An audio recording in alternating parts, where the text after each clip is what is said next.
Hello students, welcome to physics might. मुझे उम्मीद है आप सब अपनी एग्जाम की तैयारी अच्छे से कर रहे होंगे। डियर स्टूडेंट्स, आज हम एंगल ऑफ फ्रिक्शन का कंसेप्ट पढ़ने वाले हैं और resultant reaction force exerted by ground, इसका भी कंसेप्ट हम देखने वाले हैं। तो चलो आज के इस कंसेप्ट को स्टार्ट करते हैं। देखो, सबसे पहले हमारे पास ये एक ब्लॉक है। तो देखो, सबसे पहले अभी जो है फर्स्ट केस में अभी जो एक्सटर्नल फोर्स है, मतलब जो अप्लाइड फोर्स है बाहर से हम लगा रहे, वो भी जीरो है। तो अगर फोर्स जीरो है तो फ्रिक्शन भी करेंगे यहाँ पर जीरो, तो फ्रिक्शन करेंगे जीरो। और यहाँ पे नॉर्मल कैसा लगेगा, ये डायरेक्शन में। तो यहाँ पे नॉर्मल जो है ये किसके बराबर है, आर के। यहाँ पे जो आर है ये क्या है, resultant reaction force exerted by ground. तो जो ग्राउंड रिजल्टेंट लगा रहा रिएक्शन फोर्स, और ये जो है यहाँ पे एंगल ऑफ फ्रिक्शन क्या है, जीरो। यहाँ पे जो है थीटा, एंगल ऑफ फ्रिक्शन ये क्या है, जीरो। एंगल ऑफ फ्रिक्शन ये किसके बीच का एंगल है, नॉर्मल ऑफ फ्रिक्शन के बीच में। तो यहाँ पे फ्रिक्शन फोर्स क्या है, जीरो, इसलिए यहाँ पे थीटा करेंगे जीरो। तो ये जो है एंगल ऑफ फ्रिक्शन, ये जो एंगल है ये है बिटवीन नॉर्मल एंड फ्रिक्शन। ये पॉइंट ध्यान रखना है, angle of friction is the angle between normal and friction. अब देखो, अब जो है सेकंड केस में अप्लाइड फोर्स जो है ये जीरो से ज्यादा है, जो एक्सटर्नल फोर्स है, और जो मैक्सिमम वैल्यू ऑफ फ्रिक्शन है उससे क्या है, कम। ये सेकंड केस है, मैक्सिमम वैल्यू से कम है और जीरो से ज्यादा है। तो ये केस में देखो, तो यहाँ पे क्या लग रहा है, एफ एक्सटर्नल। तो अब अगर अप्लाइड फोर्स मैक्सिमम वैल्यू से कम है तो कौन सा फ्रिक्शन लगेगा, स्टैटिक। तो पीछे क्या आएगा, एफ एस, स्टैटिक फ्रिक्शन। और ये क्या लग रहा है, नॉर्मल। तो अब ये दोनों का रिजल्टेंट किधर रहेगा, ये डायरेक्शन में, ये आर होगा। ये क्या है, resultant reaction force exerted by ground. Ground ने लगाया रिजल्टेंट रिएक्शन फोर्स, और ये जो है थीटा, ये क्या है, दोनों के बीच का एंगल है। किसके बीच का, नॉर्मल और ये जो है ये फ्रिक्शन के बीच का नहीं, नॉर्मल और ये जो है रिजल्टेंट रिएक्शन इसके बीच का एंगल है। यहाँ पे ये जो है नॉर्मल और किसके बीच का है, रिजल्टेंट रिएक्शन के बीच का। ये पॉइंट ध्यान में रखना। ये जो एंगल ऑफ फ्रिक्शन है ये नॉर्मल और आर के बीच का एंगल है। तो देखो यहाँ पर, अब देखो सबसे पहले देखो ये आर कैसा निकलेगा, रिजल्टेंट। हमने वेक्टर, अगर वेक्टर पढ़ाऊंगा तो इसमें कैसा निकालते, रिजल्टेंट ये नॉर्मल का स्क्वायर आएगा प्लस स्टैटिक फ्रिक्शन का स्क्वायर। और ये देखो ये ट्रायंगल से हम क्या लिख सकते हैं, ये इतना एफ एस है तो ये भी कितना रहेगा, एफ एस, स्टैटिक फ्रिक्शन। और ये इतना नॉर्मल है तो ये भी कितना रहेगा, एन के बराबर। तो यहाँ से हम टेन थीटा क्या लिख सकते, एफ एस अपॉन एन। तो देखो जैसे जैसे एक्सटर्नल फोर्स बढ़ेगा तो ये जो आर है रिजल्टेंट वो भी बढ़ेगा। रिजल्टेंट बढ़ेगा तो ये एंगल थीटा जो है ये भी बढ़ेगा। ये पॉइंट ध्यान रखना है, एंगल ऑफ फ्रिक्शन भी बढ़ेगा। अगर एक्सटर्नल फोर्स बढ़ाया हमने बाहर से तो जो resultant reaction force exerted by ground ये भी बढ़ेगा। और जो थीटा एंगल ऑफ फ्रिक्शन है किसके बीच का है, नॉर्मल और रिजल्टेंट इसके बीच का एंगल ये भी बढ़ेगा। तो इतना नोट कर लो, फिर हम आगे देखते हैं। अब देखो थर्ड केस जो है इसमें ये जो एक्सटर्नल फोर्स है ये एफ एस मैक्स के बराबर है। तो अब देखो यहाँ पर ये मास का ब्लॉक है, ये लग रहा है एफ एक्सटर्नल। तो पीछे कौन सा लाएगा, maximum value of static friction F S max. और ये क्या हो गया, नॉर्मल रिएक्शन। और ये दोनों के बीच का रिजल्टेंट कितना रहेगा, आर, ये डायरेक्शन में। ये भी क्या रहेगा, मैक्सिमम। तो जब F external maximum value of friction के बराबर रहेगा तो ये आर भी क्या रहेगा, मैक्सिमम, मतलब resultant force exerted by ground ये भी मैक्सिमम रहेगा। और ये जो थीटा है दोनों के बीच का एंगल आर और एन और आर के बीच में ये भी करेंगे थीटा मैक्सिमम।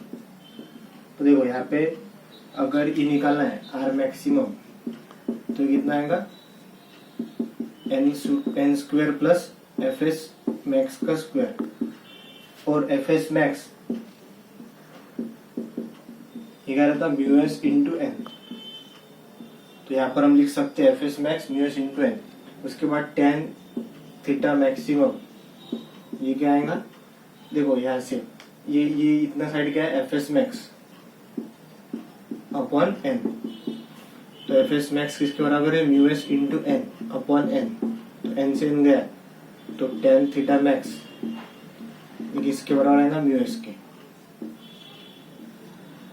तो जब external force maximum value of friction के बराबर रहेगा तो ये थीटा भी मैक्सिमम रहेगा और जो resultant reaction force exerted by ground है ये भी मैक्सिमम रहेगा।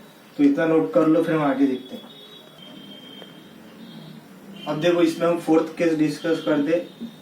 अब जो है एक्सटर्नल फोर्स ये greater than F S max, तो अब कौन सा फ्रिक्शन आएगा, काइनेटिक फ्रिक्शन। तो ये क्या है, एफ एक्सटर्नल, तो अब कौन सा फ्रिक्शन आएगा, एफ के, काइनेटिक फ्रिक्शन। तो यहाँ पे क्या लग रहा, नॉर्मल, और ये हमारा रिजल्टेंट। तो देखो ये एफ के और इधर क्या आएगा, नॉर्मल, ये क्या हो गया, थीटा। तो यहाँ से फिर से हम क्या लिख सकते हैं, आर को under root N square plus F K square, और एफ के क्या लिख सकते हैं, म्यू के इंटू एन। ये आ गया आर, और टेन थीटा लिखना है तो ऐसे क्या लिख सकते हैं, एफ के अपॉन एन। एफ के जगह क्या आएगा, mu K into N upon N. तो यहाँ से एन से एन कैंसिल, तो टेन थीटा किसके बराबर आएगा, म्यू के। तो आई थिंक आपको ये कंसेप्ट समझ आया होगा, इतना नोट कर लो, फिर हम आगे देखते हैं। अब देखो हम इस कंसेप्ट पर एक क्वेश्चन लेते।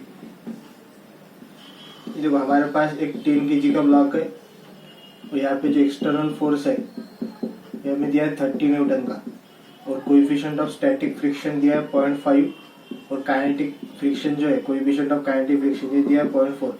अब इस क्वेश्चन में हमें निकालना है resultant force exerted by ground, ये फर्स्ट हो गया। और क्या निकालना है, एंगल ऑफ फ्रिक्शन सेकंड।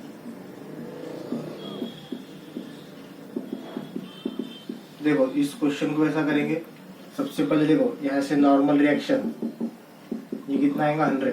तो नॉर्मल कितना है, यहाँ से 100। सबसे पहले क्या निकालेंगे, maximum value of friction F S max, तो कितना आएगा, mu S into N. Mu S कितना है, 0.5 इंटू नॉर्मल कितना है, 100, तो ये कितना आ गया, 50 न्यूटन। इसके बाद क्या निकालेंगे, एफ के, mu K into N. Mu के कितना है, 0.4, और नॉर्मल कितना है, 100, तो ये कितना आएगा, 40 न्यूटन। तो अब देखो अप्लाइड फोर्स कितना है, 30 न्यूटन का, और मैक्सिमम वैल्यू ऑफ फ्रिक्शन कितनी है, 50 न्यूटन।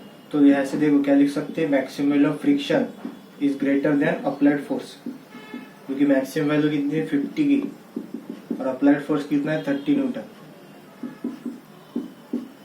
तो यहाँ पे देखो अगर maximum value of friction applied force से ज्यादा है तो ये ब्लॉक क्या रहेगा, रेस्ट पर,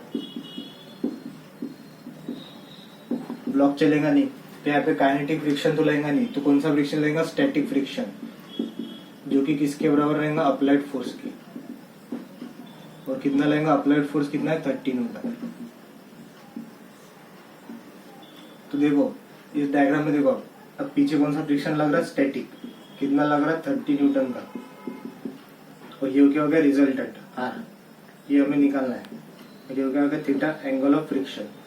देखो यहाँ से आर क्या लिख सकते हैं हम, under root N square plus F S square. ये क्या है, स्टैटिक फ्रिक्शन, उसका स्क्वायर है। तो नॉर्मल कितना है हमारे पास, 100, तो 100 का स्क्वायर प्लस स्टैटिक फ्रिक्शन कितना है, 30 का स्क्वायर। तो बाहर क्या आएगा इसमें से कॉमन, 10, तो अंदर क्या बचेगा, ये अंदर बचेगा 100 प्लस ये आएगा 9, तो ये कितना आएगा, 10 अंडर रूट 109। ये आ गया आर, रिजल्टेंट रिएक्शन फोर्स। और अगर ये निकालना है एंगल ऑफ फ्रिक्शन तो क्या लिखेंगे, tan theta equal to F S upon N. Static friction कितना है, 30, और नॉर्मल कितना है, 100, तो ये कितना आएगा, 0.3। ये आ गया एंगल ऑफ फ्रिक्शन। तो आई थिंक आपको ये कंसेप्ट समझ आया होगा, तो इतना नोट कर लो, फिर हम आगे देखते हैं। अब देखो ये सेकंड क्वेश्चन जो है, ये आपको जो बोर्ड पर दिख रहा है, ये बहुत इंपॉर्टेंट क्वेश्चन है और ये कंसेप्चुअल है। तो देखो हमें क्या दिया है, एक 10 kg का ब्लॉक है जो कि क्या है, रेस्ट पर है on a rough horizontal surface. Horizontal force of 60 newton is required to set the block in motion. तो 60 न्यूटन का फोर्स से ब्लॉक क्या था, मोशन में। मतलब ये जो देखो ये ब्लॉक है समझ लो एम मास का, तो अगर अप्लाइड फोर्स 60 न्यूटन है तो ये ब्लॉक क्या आने वाला है मोशन में, मतलब ब्लॉक क्या है अबाउट टू मूव है।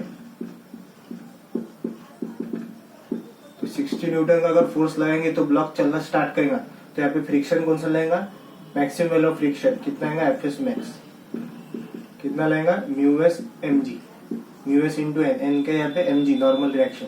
उसके बाद क्या बताओ, after it is in motion, मतलब मोशन स्टार्ट होने के बाद horizontal force of 50 newton is required to keep the block moving with constant velocity. तो अब अगर अप्लाइड फोर्स 50 न्यूटन हो गया तो ब्लॉक क्या चल रहा है, कांस्टेंट वेलोसिटी से चल रहा है। तो अगर आपने पिछले वीडियो देखे होंगे तो मैंने बताया था जब भी ब्लॉक कांस्टेंट वेलोसिटी से चलेगा तो अप्लाइड फोर्स किसके बराबर रहेगा, काइनेटिक फ्रिक्शन के। तो पीछे कौन सा लेगा, काइनेटिक फ्रिक्शन कितना लेगा mu K into M G. तो देखो अब यहाँ पे एफ एस मैक्स किसके बराबर है 60 न्यूटन के, इक्वल टू क्या लिख सकते हैं mu S into M G, और यहाँ पे 50 ये किसके बराबर है काइनेटिक फ्रिक्शन के म्यू के इंटू एम जी।